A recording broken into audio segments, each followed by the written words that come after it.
নমস্কার দর্শক এবং শ্রোতা বন্ধুরা, আপনারা দেখছেন ইতিহাস, ঐতিহ্য, শিল্প, সংস্কৃতি, রাজনৈতিক ইত্যাদি নিয়ে বিশ্লেষণধর্মী ঘরোয়া আলোচনা হ্যালো বিপ্লব টক্স। হ্যাঁ বন্ধুগণ, আজ আপনাদের একটা বিষয় বিশেষভাবে উপস্থাপন করব। আপনারা জানেন কিছুদিন আগে বাংলাদেশের ময়মনসিংহ জেলায় এক মর্মান্তিক ঘটনা ঘটে গেছে। কিছু উন্মাদ জিহাদি গোষ্ঠী উদ্দেশ্য প্রণোদিতভাবে এক সনাতনী হিন্দু নিরপরাধ দীপু দাসকে কিভাবে উলঙ্গ করে মেরে গাছে ঝুলে জ্যান্ত পুড়িয়ে দিয়েছে। বাংলাদেশের সরকার প্রশাসন কোনো সঠিক পথ দেখাতে পারেনি। সেই দীপু দাসের অপরাধ কি ছিল তাও এখনো পর্যন্ত সামনে আসে।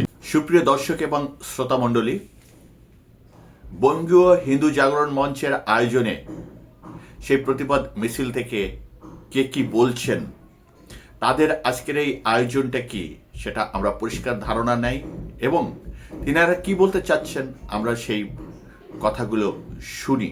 বাংলাদেশ উপ হাইকমিশন কলকাতা ঘেরাও অভিযানে দীপু দাসের মৃত্যুকে কেন্দ্র করে প্রতিবাদ মিছিল থেকে কলকাতা রাজপথ ধ্বনিত হয়েছে জিহাদিদের চামড়া তুলে নেব আমরা, ইউনূসের চামড়া তুলে নেব আমরা। প্রিয় দর্শক এবং শ্রোতামণ্ডলী, সেখানে কে কি বলছে চলুন আমরা শুনি। What message do you want to convey from this protest march? The entire Hindu community across this globe shall have to get unified.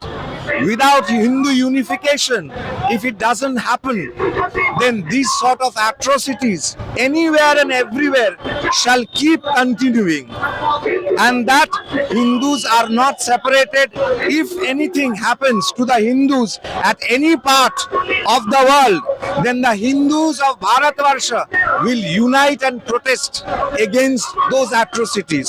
And we would pray to the government to take actual actions and apt actions against those who are torturing Hindus. At this moment, what do you have expectation from Indian government?